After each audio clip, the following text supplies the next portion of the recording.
And now, Bottom Split Theatre.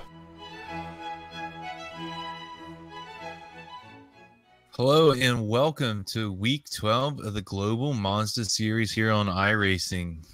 This is tonight's road round of Bottom Split Theater. I'm Alex Albert, and with me is Aaron Thacker. We're here to see some competitive racing. We have 10 cars on tonight's grid. Aaron, can you go ahead and run us down through the grid? Alex, it's very nice to be here. So happy to be back in the booth. You know, I was working so hard. I took a quick break and I'm back. Tonight, we have a 10-car lineup. On pole is Phil Dixon, P2 Dirk Kokeritz, P3 Mike Kuski, P4 William Haig, P5. Hold on. That's them in car number order. Alex, I apologize. I've been out of the booth and I'm having a trouble. No worries. Can you help me out here? We have Dirk Kokeritz. He's your pole sitter, and Kyle Herrera will be starting next to him. Colton Lowe was in third position. Mike Kuskli, fourth. Eli Roca, fifth. William Haig in sixth. Tiago Caranjeto in seventh. Colton Collins, eighth. Phil Dixon, ninth. And Steven Schaefer in 10th. So we're waiting on a couple of cars to join the grid here. Just 3 more to come on. It looks like we're waiting on Kyle, Mike, and William. There's William. Here in wonderful Mazda Raceway, Laguna Seca in sunny California. I was going to say Southern, but it's not really Southern California. Alex, I'm really having a hard time getting this race going, but you know what? We're going to see some great action today, and we're going to see some fun opportunities here into turn one. And with these guys, again, they are learning in real time, but you know what, Alex? There's never a bad time to make a pass in turn one, lap one. Well, it may be the closest that you are to your competition. We see it in Formula One races. You have to strike when the iron's hot. Take the opportunity. Oh, here we go. Looks like second place did not start from the grid. Oh, choosing to start from off the grid, or Kyle Herrera, that is, starting off the grid. And we're 2 wide, down into 1. Leaders got away. Oh, we're mixing it up. No contact so far. Everyone clean. Oh, we got 1 out wide in the gravel. Going to lose quite a few positions. Yeah, Alex, that is P5 Colton Lowe running a little wide in turn 1. Unfortunately, that is going to take him back quite a few spots. But it looks like I thought I saw Kyle Herrera joining the field there off of pit road. Colton making up some of those positions already lost, it looked like. Colton Lowe and Phil Dixon making some contact there into turn 3, but they have worked their way through it. And Colton Lowe, I think he's got the red mist, Alex. This is lap 1, but I think some mist is coming in already. Yeah, he has to be disappointed with himself running wide there. Just must have missed his braking point, trying to get it all. Surprise no contact. That's something we sometimes see or often see here in Bottom Split Theater, but glad to see clean racing as they approach the corkscrew for the first time.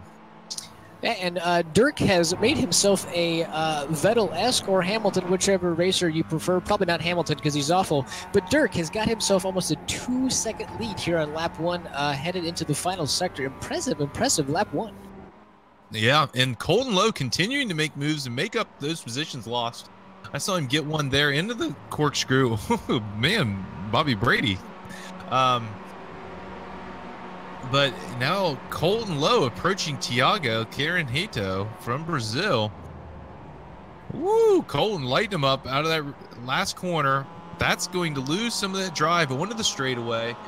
He is now falling back into the clutches of William Haig. Haig has the preferred line here through turn 1. Alex, I feel like he got him loose and also may have missed his shift. Like, he really got no drive out of that last corner at all. Well, the Miata doesn't have much. Ooh, and we see Tiago run wide there, or maybe just give up the position. I have to believe he misjudged that. Tiago doesn't appear to me to be the kind of racer that would just give up positions this early in a race. And we see Colton into the back of William. That was a fantastic save by William. Colton got a right rear bumper entering the corner there, and fantastic save and avoiding a really nasty potential tank slapper. Yeah, quite the battle we have here for 4th position, 4th, 5th, 6th, 7th, all here under a blanket. Colton making a look up into 6th. I think that's a tough place to make one stick. Yeah, I think it's a little early to do something like that. And he runs wide. Is he going to be able to maintain traction? Oh, good. He was able to get back on the track without spinning and taking out any cars. Oh, Alex, let's keep an eye on this right here. Entering the corkscrew. Oh, deep onto the brakes. Oh, here we go. Tiago gives him a little love tap. Helps him through. That's slowdown territory. Tiago follows him through the slowdown zone. I think both those boys will be giving up time. What do you say? We got to give up some time. We got 2 cars slow here. Oh, here we go. They're still fighting. Colton Collins now. Oh, and he's slowing to let Phil Dixon go. Alex, there is so much going on right now. That corkscrew really messed up a lot of these guys. I think they're all serving slowdowns, and we got another dive bomb into the final corner. Wow, Colton so displeased with the marshal's rulings, decided better to quit than to continue racing. Well, if that's the way you want to do it, life's tough, son. So back here, following the action with Phil Dixon down into turn 1. That's where my eyes are. With Tiago all over his bumper, followed closely by Colton Collins, the underdog of the race. Woo, Alex, I'm going to take a quick breather and pop back up to the front here with Dirk, where the air is clear and the driving's easy. He is now 6 seconds up on P2 Eli Roca. I think Dirk is looking to check out, and I think he may have already done that here on lap 3. You know, I think Dirk is fast enough. Dirk is a B-class racer, racing out of the Deutschland club. I think it's about time for Dirk to move on out of bottom split theater. He seems to be just a touch too fast for the rest of these boys. He needs to race up a split. Well, Alex, you know what? You may be right, but he may still be desiring to sharpen some of those skills. He may be worried about moving up too fast. And you know what? Let's solidify yourself here and build the confidence, because confidence is just as much of having some of those base skills. Well, yeah, and he has quite a bit of experience, it looks like, working all the way up to the B license. And he's 2 cars, so I know you don't get to choose your split, but I think some more finishes like this, and we won't see Dirk again. He runs a little wide there into turn 1. I'm not sure that might be an off track. Eli Roca, though, is not ready to give up. He's 6 seconds back, but keeping him in sight with 7 laps to go, anything's possible. We're only starting lap 4. Let's check out the battle for 5th and 6th here. Yeah, Alex, this is probably the hottest action on the track. I just did a quick replay for myself, and Colton Collins, again, I think he missed a shift coming out of that final corner. He's having a heck of a time. He figures that out. I think he can move up a few spots, but he's got to figure out that last corner. And so Kyle Herrera, with a very strong qualifying effort, qualified 2nd, decided to start from the pit lane. Kyle, a veteran of the bottom split action here in the Global Mazda Series, but where there's usually contact and cars knocked out of the race in turn 1, but it was not the case tonight. Very clean through turn 1. So while here we go. This is going to be exciting. Dixon out into the gravel, keeps his foot in it. Good pace up the hill, but I think he's going to give up a spot here. Alex, I'm gonna ask our producer if we can queue up a in-car replay of that off by Dixon. That was some steering wheel work I don't think I have ever seen by even the professional drivers. What he was doing, and I mean, he was sawing logs. He chopped down a whole forest to save that car, Alex.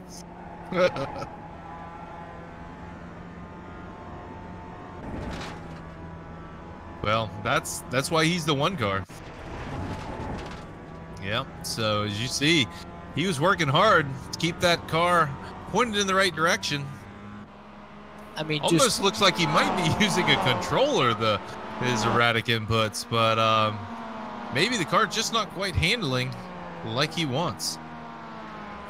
Alex, I don't want to speculate with you, but I do have some questions about the oscillations and the speed at which that wheel is going left and right. Oh, and Tiago, what's wrong here? Tiago starting to fall back into the clutches. of Kyle Herrera. I thought Tiago might be able to get away there a moment ago, but it looks like Kyle's got just too much pace, which is kind of to be expected. He was a few seconds faster, about 3 seconds a lap faster in qualifying over 1 lap. So not surprising that the 7 is able to make quick work of the 8 here, I think. Ooh, Kyle Herrera got a lot of curb on the kink there. I mean, I think the ride height on these cars is good enough, but you can still bend yourself a control arm. You hit that bump a little too hard, and that could mean a lot of trouble cracking this car down. Herrera very deep into the braking zone there. That's what enables him to make these very quick lap times, but man, leaves very little margin for error. I'm impressed with Tiago's pace, though. I honestly thought, you know, the 7 car would swallow him up, and he's just not been able to. They continue to pull away from the group of Collins and Dixon, though. So you can see Tiago's really stepped up his game when it mattered. He definitely has, Alex. I have popping up my way through the feed here, looking at P3 Mike Kuski and P4 Craig Haig. You know what? These guys are just driving a nice, steady race, running almost identical lap times. I mean, separated by 0.3 or so. I just think these guys are feeling comfortable, as we kind of said, just running some laps, understanding the car. I don't see too much changing between P1 and P4 to the rest of this race, but man, our action behind that is keeping us entertained. Yeah, can we go ahead and ride along with Kyle Herrera as we go from down here, one of the lowest points of the circuit, all the way to the top?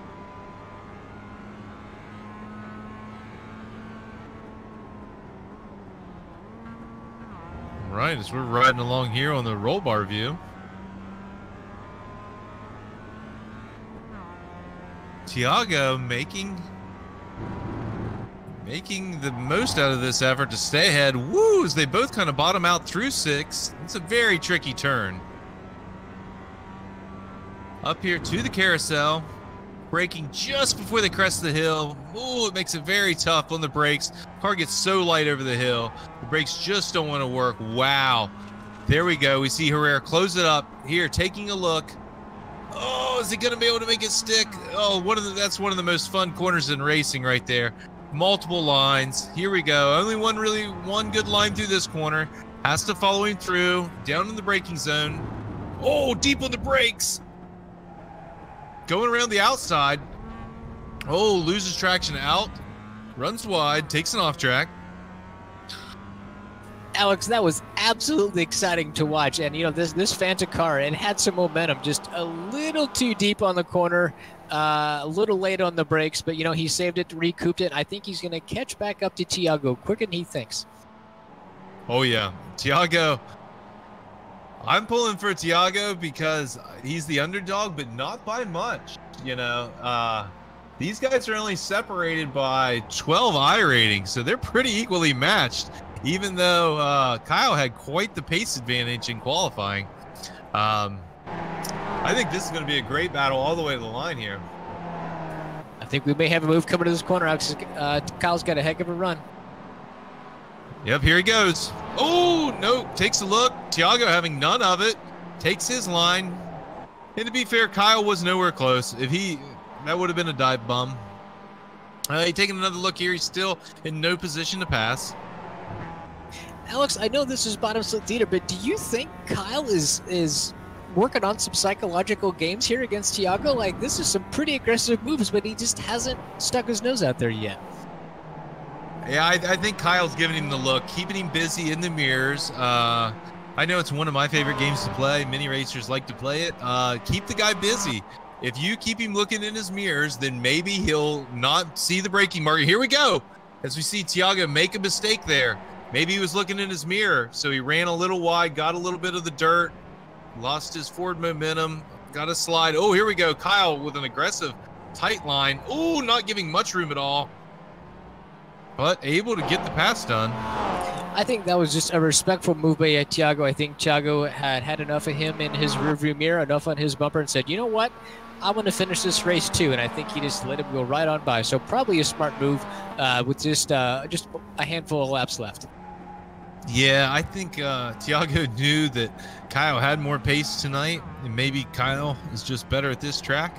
But yeah, I agree. Tiago probably thought he was going to crash the car there just a turn before that, and I've been in that situation. Sometimes you need a turn or two just to get the heart rate back down.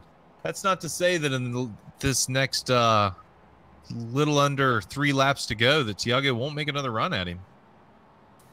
Alex, I have popped back to my steering wheel hero of the race, Phil Dixon, and I continue to be massively impressed by the quickness that he's able to rotate that wheel inside this car. I haven't seen anything like this before. This is impressive hand-eye coordination with this wheel. I'm not sure what he's got going on there. Let's ride along, director, with Phil Dixon here in the cockpit. Yeah, that's the reactions of a robot, I would say.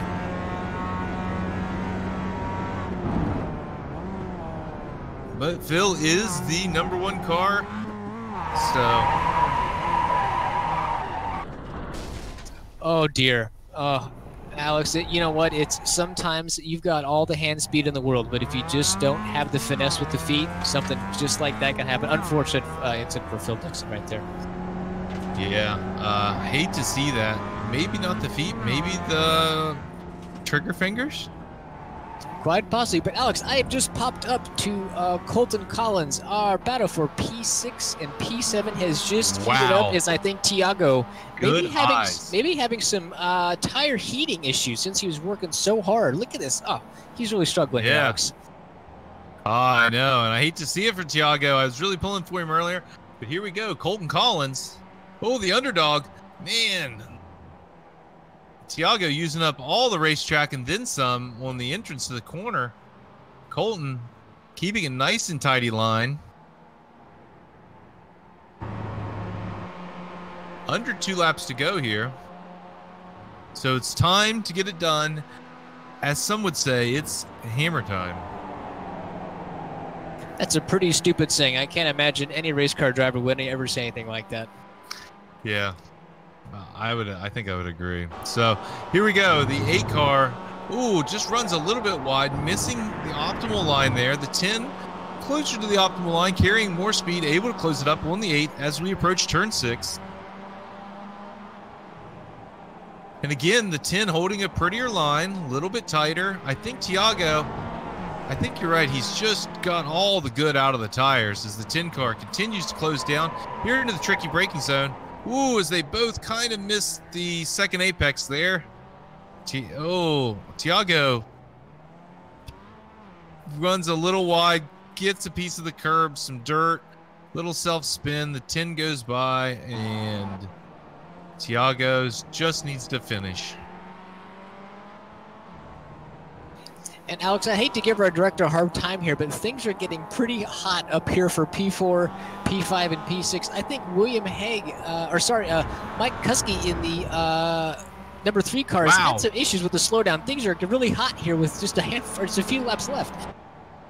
Wow, you were right.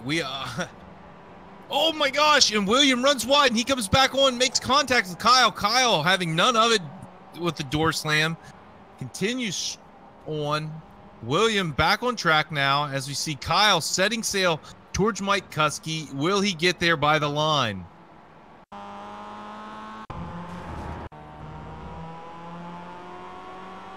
Yeah, we've seen a quick replay there of the incident. That was just some real tough door-to-door driving right there, and I don't think anybody was at fault. That's just 2 guys pushing real hard. Wow, and here we go. Kyle having a look. He's close. I think we're going to see a battle all the way to the line here. I think the 7's going to get him. Wow, this orange Fanta car. Oh, here we go. Yep, 3's going for a ride. 7 gave him a turn. 7 did not need to turn him right there. He could have lifted. There was 3 more turns to go. He just sent him for a ride. That allows William Hague to slide on through, pick up a free position. So Yeah, we missed the leader through this, but your winner, Dirk Kokritz. Second place, Eli Roca. Third place, Kyle Herrera, rounding out the podium. In fourth, William Haig, Mike Cuskley, Colton Collins, Diego Caranjito, and Phil Dixon. Colton Lowe and Steven Schaefer also signed up for this race. Alex, we had quite a treat there on the last laps. Kyle was driving super hard. I have some questions about his decision coming down from the carousel there. That was a bold move. But you know what? Last lap, and sometimes you say anything goes on the last lap, but I don't know about that move. Yeah, I maybe anything goes for the win, but for the last step on the podium of the bottom split of the first race of the week, maybe not. I think I would have backed out of it there and tried to get him. He definitely had the pace advantage. Could have got him into the last corner and dragged Grace Team down the line, but it's too late for that now. So congratulations, your winner, Dirk Kokritz. And thanks for another successful season of Bottom Split Theater. This is week 12, so this will be our last race of season 3. Thanks for joining me in the booth tonight, Aaron. Thanks again, Derby, to working all the switches, twisting all the knobs, getting all the replays and graphics going. Thanks to David Haynes and Tom Ellison and Chris Flamian for joining me in the booth this season as well. So thanks everyone for watching. And do you have any final thoughts, Aaron? I'm just excited, Alex. I'm super happy to be back in the booth, and I think I can speak for everybody watching right now. Season 4 is going to be just as good as season, possibly even better, because I think we're talking about some new series, aren't we? Yeah, and week 13 next week might be one of the most exciting weeks ever, because there's going to be a limited number of series out there, so we're going to see some. I think we'll see, tonight we saw 6 splits. Next week we might see 10 or 12. So it's going to be the bottom of the bottom split next week. So, tune in. I cannot wait. All right.